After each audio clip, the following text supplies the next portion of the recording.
ठीक है, आइए आज के इस गहन विश्लेषण की शुरुआत करते हैं और इसे थोड़ा विस्तार से समझते हैं। कल्पना कीजिए कि एक इंसान एक बहुत ही आरामदायक, वातानुकूलित कमरे में एकदम शांत बैठा है। बिल्कुल आराम से। हाँ, बाहर से देखने पर सब कुछ एकदम सामान्य लगता है, कोई शारीरिक हलचल नहीं है। लेकिन अगर हम उस इंसान के दिमाग और शरीर के अंदर चल रहे रसायनों को मापें, तो नतीजे हैरान करने वाले होंगे। वो तो हैं, वो नतीजे बिल्कुल वैसे होंगे जैसे वो व्यक्ति किसी खूंखार जंगली जानवर से अपनी जान बचाकर भाग रहा हो। बाप रे, मतलब दिल की धड़कन तेज है, मांसपेशियां तनाव में हैं और दिमाग पूरी तरह से सर्वाइवल मोड में जा चुका है। और ये कोई काल्पनिक स्थिति नहीं है ना? बिल्कुल नहीं। एक लाल होते हुए स्टॉक चार्ट को घूरते हुए किसी भी ट्रेडर की रोजमर्रा की जैविक सच्चाई बिल्कुल यही होती है। सच में ये बहुत डरावना है। तो आज के इस गहन विश्लेषण में हम इसी विषय की परतें खोलने वाले हैं। बात ट्रेडिंग की होगी, लेकिन कैंडलस्टिक्स या प्रॉफिट लॉस के नजरिए से नहीं। हाँ, बल्कि इंसानी शरीर, न्यूरोबायोलॉजी और उस हार्मोनल युद्ध के नजरिए से जो हर रोज एक ट्रेडर के दिमाग के अंदर लड़ा जाता है। और आज के हमारे स्रोतों का ढेर सच में बहुत ही दिलचस्प और अजीबोगरीब है। मतलब इसमें ट्रेडिंग साइकोलॉजी जर्नल है, ट्रेडिंग इन द जोन किताब का सारांश है, और चार्ल्स श्वाब का संक कॉस्ट फैलेसी पर एक बहुत अच्छा लेख भी है। हाँ, और नर्वस सिस्टम पर एक यूट्यूब ट्रांसक्रिप्ट भी है। लेकिन कुछ बहुत ही अजीब लेख भी हैं, जैसे कि एक सॉफ्टवेयर टेस्ट फ्रेमवर्क पर है, एक कॉटन सैटिन शीट्स पर है और एक अग्रवेटेड DUI यानी शराब पीकर खतरनाक ड्राइविंग के बारे में है। मुझे पता है ये स्रोत पहली नजर में बिल्कुल बेमेल लगते हैं। मैं भी यही सोच रही थी, मतलब इन सब का ट्रेडिंग से क्या लेना देना है? देखिए, हमारा आज का जो मिशन है वो इन्हीं अजीब कणियों को जोड़ने का है। आंकड़े बताते हैं कि 95% ट्रेडर्स इसलिए फेल नहीं होते क्योंकि उन्हें तकनीकी ज्ञान नहीं है। वे इसलिए फेल होते हैं क्योंकि उनका अपना नर्वस सिस्टम उनके खिलाफ काम करने लगता है। अच्छा, तो मतलब लड़ाई बाजार से नहीं, खुद के शरीर से है। बिल्कुल। जब पैसा दांव पर लगा होता है तो शरीर ऐसे बर्ताव करता है जो हमारी अपनी ही बुद्धिमत्ता को हाईजैक कर लेता है। हमें यह समझना है कि इस नर्वस सिस्टम को सफलता पाने के लिए कैसे हैक किया जाए। तो चलिए वहीं से शुरू करते हैं, जिसका अनुभव हर ट्रेडर करता है, वो भीषण थकान। कोई व्यक्ति दिन में सिर्फ 3 या 4 घंटे स्क्रीन के सामने बैठता है, कोई शारीरिक मेहनत नहीं करता। कुर्सी से उठता तक नहीं है। हाँ, फिर भी बाजार बंद होने के बाद उसे ऐसा लगता है जैसे उसने कोई पहाड़ तोड़ दिया हो, जबकि 12 घंटे ऑफिस में सामान्य काम करने वाला इंसान इतनी थकान महसूस नहीं करता। ये बहुत ही आम शिकायत है। तो ये थकान सिर्फ स्क्रीन देखने की वजह से तो नहीं हो सकती है ना? एकदम सही। यह थकान पूरी तरह से न्यूरोलॉजिकल है। ये कोई शारीरिक मेहनत का नतीजा नहीं है। असल में जब ट्रेडिंग की जाती है तो शरीर के 2 सबसे शक्तिशाली हार्मोनल सिस्टम लगातार सक्रिय रहते हैं। और वो कौन से हैं? कॉर्टिसोल और डोपामीन। न्यूरोसाइंस में इसे समझना बहुत दिलचस्प है। देखिए, डोपामीन को लोग अक्सर खुशी का हार्मोन मान लेते हैं। हाँ, मतलब जब मुनाफा होता है तब जो खुशी मिलती है वही डोपामीन है ना? नहीं, यहीं पर सबसे बड़ी गलतफहमी है। डोपामीन खुशी का नहीं बल्कि इनाम की उम्मीद का हार्मोन है। ओहो, मतलब फायदा होने से पहले की जो उम्मीद होती है। बिल्कुल। इसे वेरिएबल रिवॉर्ड सिस्टम कहा जाता है। जब कोई ट्रेड लिया जाता है तो परिणाम अनिश्चित होता है। ये दिमाग के लिए बिल्कुल किसी कैसीनो की स्लॉट मशीन की तरह काम करता है। अच्छा, तो शायद इस बार बड़ा मुनाफा हो जाए, ये सोच ही डोपामीन को बढ़ा देती है। एकदम सही। और जब वो ट्रेड नुकसान में जाने लगता है तब डोपामाइन अचानक से गिर जाता है और उसकी जगह कॉर्टिसोल ले लेता है। कॉर्टिसोल जो तनाव का हार्मोन है। हाँ, विकासवाद के दौरान ये हमें जानवरों और खतरों से बचाने के लिए बना था, लेकिन हमारे शरीर को ये फर्क समझ नहीं आता कि खतरा हमारे बैंक बैलेंस को है या हमारी जान को। बाप रे, तो मतलब एक स्टॉक चार्ट को देखना जैविक रूप से वैसा ही है जैसे आप किसी शेर से जान बचा के भाग रहे हो और साथ ही स्लॉट मशीन भी खेल रहे हो। बहुत ही सटीक उदाहरण दिया आपने। ये बिल्कुल वैसा ही है। आदि मानव के लिए शेर से बचने का तनाव कुछ ही मिनट का होता था। या तो वो बच जाता था या मारा जाता था। दोनों ही सूरतों में तनाव जल्दी खत्म हो जाता था। बिल्कुल। लेकिन ट्रेडिंग में ये फाइट और फ्लाइट मोड घंटों तक चलता रहता है। एक पोजीशन नुकसान में है, फिर रिकवर हो रही है, फिर गिर रही है।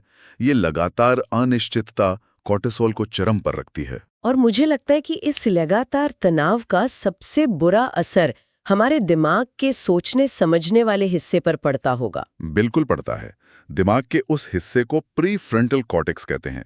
ये हमारी तार्किक सोच, संभावनाओं की गणना करने और आवेगों को नियंत्रित करने का काम करता है। तो जब कॉर्टिसोल इतना ज्यादा होता है तब क्या होता है? तब ऊर्जा उस प्रीफ्रंटल कॉर्टेक्स से हटकर दिमाग के भावनात्मक हिस्से में चली जाती है, जिसे एमिगडाला कहते हैं। यानी जिस वक्त आपको सबसे ज्यादा तार्किक सोच की जरूरत होती है, आपका शरीर उस सोच को ही बंद कर देता है। उफ, तो इस सब का असल मतलब क्या है? मतलब ये बायोलॉजी असल दुनिया के फैसलों में कैसे तब्दील होती है? इसके कारण हम कई मनोवैज्ञानिक जालों में फंस जाते हैं। पहला है फोमो, यानी फियर ऑफ मिसिंग आउट। हाँ, जब हम दूसरों को मुनाफा कमाते देखते हैं। बिल्कुल। लॉस एवर्जन का सिद्धांत बताता है कि इंसान को 100 रुपए कमाने की खुशी से 2 गुना दर्द 100 रुपए खोने का होता है। तो जब कोई भागती हुई ट्रेन या ट्रेड को देखता है तो दिमाग उसे एक अवसर नहीं बल्कि एक नुकसान की तरह देखता है। एकदम सही। और डोपामाइन हमें बिना सोचे समझे उस ट्रेड में कूदने पर मजबूर कर देता है। और जब वो ट्रेड गलत साबित होता है तो एक और खतरनाक चक्र शुरू होता है, जिसे रिवेंज ट्रेडिंग कहते हैं। रिवेंज ट्रेडिंग मतलब नुकसान का बदला लेना। हाँ, नुकसान के बाद डोपामाइन अचानक गिरता है। दिमाग इसे एक शारीरिक दर्द की तरह महसूस करता है और तुरंत राहत पाने के लिए अंधाधुंध ट्रेड करता है। ये कोई वित्तीय फैसला नहीं है, यह बस एक नशे की लत जैसा है। ये तो बहुत डरावना है। और मुझे चार्ल्स श्वाब वाले स्रोत से याद आ रहा है, एक संक कॉस्ट फैलेसी भी तो होती है। बिल्कुल, इसे कंकॉर्ड फैलेसी से भी जोड़ा जाता है। हम हारते हुए ट्रेड को सिर्फ इसलिए पकड़े रहते हैं क्योंकि हमने उसमें पैसा और समय लगा दिया है। टैक्स लॉस हार्वेस्टिंग जैसे तार्किक कदम उठाने के बजाय हम भावनाओं में बह जाते हैं। ये बिल्कुल हमारे उस अजीब स्रोत की तरह है जो एग्रीवेटेड DUI के बारे में था। एग्रीवेटेड DUI, शराब पीकर खतरनाक ड्राइविंग। हाँ, देखिए, अत्यधिक कोर्टिसोल के प्रभाव में ट्रेडिंग करना अपनी बचत के साथ DUI करने जैसा ही तो है। दोनों ही स्थितियों में दिमाग तार्किक रूप से सोचने में नाकाम होता है। ये एक बहुत ही शानदार तुलना है। एक नशे में धुत दिमाग खुद को नियंत्रित नहीं कर सकता, और इसीलिए सिर्फ इच्छा शक्ति के भरोसे बाजार में उतरना बेकार है। जैसे सॉफ्टवेयर को क्रैश होने से बचाने के लिए एक टेस्ट फ्रेमवर्क की जरूरत होती है ना, वैसे ही इंसान को अपनी भावनाओं के बग्स को पकड़ने के लिए एक मनोवैज्ञानिक स्ट्रक्चर की जरूरत है। एकदम सही बात है। और इस स्ट्रक्चर को बनाने की शुरुआत हमारी मानसिकता में बदलाव से होती है। हमारे स्रोत ट्रेडिंग इन द जोन में मार्क डगलस ने यही समझाया है। वो संभावनाओं में सोचने वाली बात। हाँ, एक सफल ट्रेडर सही साबित होने की जिद छोड़ देता है। हर ट्रेड का परिणाम अनिश्चित होता है। हमें अपनी रणनीति को एक अकेले ट्रेड पर नहीं, बल्कि कम से कम 20 ट्रेड के सैंपल पर मापना चाहिए। अच्छा, तो अगर एक हार गए तो कोई बात नहीं, 20 में से देखना है। ये तो हमारे उस कॉटन सैटिन शीट्स वाले स्रोत की तरह है। कॉटन सैटिन शीट्स, इसे आप कैसे जोड़ेगी? मतलब हर कोई चाहता है कि उसका हर ट्रेड उन महंगी मुलायम सैटिन की चादरों जैसा आरामदायक हो, कोई सिलवट ना हो। लेकिन असलियत में बाजार बहुत खुरदुरा है और अप्रत्याशित है। बहुत खूब। अगर आप बाजार के खुरदुरेपन पर अपनी खुद की अहमियत या सेल्फ वर्थ पर सवाल उठाने लगते हैं तो आप कभी सफल नहीं हो सकते। ये समझना जरूरी है कि नुकसान व्यापार का हिस्सा है। मैं पूरी तरह सहमत हूं, और इस खुरदरेपन को सहने के लिए ही इमोशनल लूप ट्रैकर की जरूरत होती है। वो जो ट्रेडिंग जर्नल वाले लेख में था, भावना, फिर विचार और फिर एक्शन। बिल्कुल। घबराहट होना एक भावना है, बाहर निकल जाओ ये विचार है, और पैनिक सेलिंग एक एक्शन है। विचारों को एक्शन बनने से पहले पकड़ना बहुत जरूरी है। लेकिन यहाँ बात सच में बहुत दिलचस्प हो जाती है। जब शरीर में कॉर्टिसोल दौड़ रहा हो, पसीना आ रहा हो, तो सिर्फ ये सोचना कि मुझे शांत रहना चाहिए कोई काम नहीं आता है ना। एकदम सही। तब संज्ञानात्मक तरीके फेल हो जाते हैं। तो जब हार्डवेयर यानी हमारा शरीर ही ओवरहीट हो चुका है तो उसे तुरंत कैसे कम करें? नर्वस सिस्टम को शांत करने के व्यावहारिक तरीके क्या हैं? इसके लिए विज्ञान के पास बहुत ठोस तरीके हैं। पहला है the 3 minute reset rule. 3 minute का रीसेट, ये कैसे काम करता है? जब तनाव हो तो सबसे पहले 15 सेकंड तक अपने भावना का नाम ले। खुद से कहें, मैं डरा हुआ हूं, या मुझे रिवेंज ट्रेडिंग का मन कर रहा है। अच्छा, ऐसा करने से क्या होगा? भावना को नाम देने से हमारा प्रीफ्रंटल कॉर्टेक्स वापस एक्टिव हो जाता है। इसके बाद 30 सेकंड के लिए स्क्रीन से पूरी तरह दूर हट जाएं। क्योंकि स्क्रीन ही वो विजुअल ट्रिगर है जो डोपामिन और कॉर्टिसोल बढ़ा रहा है। बिल्कुल। और फिर 90 सेकंड तक बॉक्स ब्रीदिंग करें।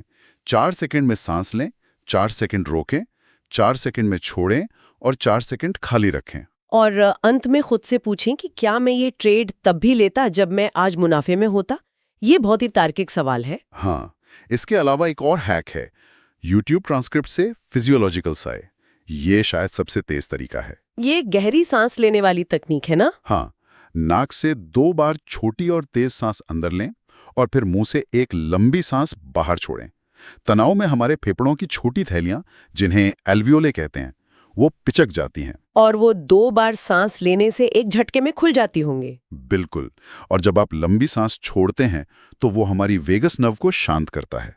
वेगस नर्व हमारे शरीर के लिए ब्रेक पैडल का काम करती है। बाप रे, ये तो किसी जादुई बटन की तरह है। बस एक सांस और पूरा अलार्म सिस्टम शांत। हाँ, और एक और कमाल का तरीका है मैमेलियन डाइव रिफ्लेक्स। ये क्या होता है? नाम तो बहुत वैज्ञानिक लग रहा है। ये बहुत आसान है। जब आप अपनी आंखों और नाक के आसपास ठंडा पानी डालते हैं तो शरीर को लगता है कि वो पानी के नीचे गोता लगा रहा है। सच में? तो शरीर क्या करता है? ऑक्सीजन बचाने के लिए शरीर तुरंत हमारी हृदय गति को कम कर देता है। ये एक विकासवादी हैक है। तो मतलब बाजार गिरने पर पैनिक करने से अच्छा है कि सीधे वॉशरूम जाकर चेहरे पर बर्फ का पानी डाल दिया जाए। ये सबसे तार्किक वित्तीय फैसला हो सकता है। बिल्कुल हो सकता है। और तनाव बाहर निकालने का एक तरीका हम जानवरों से भी सीख सकते हैं, शेकिंग या झटकना। हाँ, मैंने वाइल्ड लाइफ डॉक्यूमेंट्रीज में देखा है, जब हिरन शेर से बच निकलता है तो वो अपना शरीर जोर से झटकता है। वो झटके के जरिए मांसपेशियों में जमा कॉर्टिसोल बाहर निकाल रहा होता है। लेकिन हम इंसान कंप्यूटर के सामने बस खड़े होकर बैठे रहते हैं। तो हमें भी थोड़ा उठकर शरीर को झटकना चाहिए ताकि वो तनाव खत्म हो सके। बिल्कुल। और इन सारे तरीकों को अनुशासन में बांधना जरूरी है। इसलिए एक सख्त प्री ट्रेडिंग रूटीन होना चाहिए, जिसमें 2% रिस्क रूल बहुत अहम है। मतलब एक ट्रेड में अपनी कुल पूंजी का 2% से ज्यादा जोखिम न लें। हाँ, क्योंकि अगर जोखिम 10% है तो कॉर्टिसोल का बढ़ना पक्का है। 2% वो सीमा है जिसे नर्वस सिस्टम बिना सर्वाइवल मोड में गए बर्दाश्त कर सकता है। और वो 3 लॉस रूल भी तो है। हाँ, अगर लगातार 3 ट्रेड में नुकसान हो जाए तो उस दिन के लिए ट्रेडिंग बंद कर दें, क्योंकि 3 नुकसान के बाद आपका नर्वस सिस्टम वित्तीय फैसले लेने के लायक नहीं बचता। तार्किक दिमाग जा चुका होता है, भले ही बाजार वहीं हो। बिल्कुल सही कहा। तो इन सारी बातों से एक बहुत ही स्पष्ट तस्वीर बनती है। ट्रेडिंग सिर्फ चार्ट्स या बाजार की दिशा का खेल है ही नहीं, ये खुद के नर्वस सिस्टम को साधने की कला है। एकदम सही। जो व्यक्ति अपने शरीर को शांत रख सकता है वो एक साधारण सी रणनीति से भी लंबे समय में अच्छा पैसा बना सकता है। लेकिन अगर किसी का नर्वस सिस्टम कॉर्टिसोल से हाईजैक हो चुका है तो दुनिया का बेहतरीन एल्गोरिदम भी उसे नहीं बचा सकता। बिल्कुल। और इसी से एक बहुत ही गहरा विचार सामने आता है जिस पर हमें सोचना चाहिए। वो क्या? देखिए, अगर सिर्फ कुछ सेकंड गहरी सांस लेने से या चेहरे पर ठंडा पानी डालने से हमारे जोखिम लेने की क्षमता और तार्किक सोच पूरी तरह बदल सकती है, तो जरा सोचिए, हम अपनी रोजमर्रा की जिंदगी के कितने बड़े और अहम फैसले अनजाने में तब ले रहे हैं जब हमारा नर्वस सिस्टम छुपकर सर्वाइवल मोड में फंसा हुआ है। उफ, ये तो सच में बहुत गहरा विचार है। बिना एहसास हुए वो फैसले हम नहीं, हमारे रसायन ले रहे होते हैं। ये विचार तो ट्रेडिंग से बहुत आगे तक जाता है। बिल्कुल। शायद अगली बार जब कोई भी फैसला धुंधला लगने लगे तो समाधान डेटा खोजने में नहीं, बस अपनी सांसों को धीमा करने में छिपाओ। सही बात है। तो आज के इस गहन विश्लेषण में बस इतना ही। नर्वस सिस्टम और ट्रेडिंग के इस दिलचस्प विज्ञान को समझने के सफर में हमारे साथ जुड़ने के लिए बहुत बहुत धन्यवाद। अगले विश्लेषण में एक नए और विचारोत्तेजक विषय के साथ फिर मुलाकात होगी। तब तक अपने फैसलों और अपने नर्वस सिस्टम दोनों का ध्यान रखें।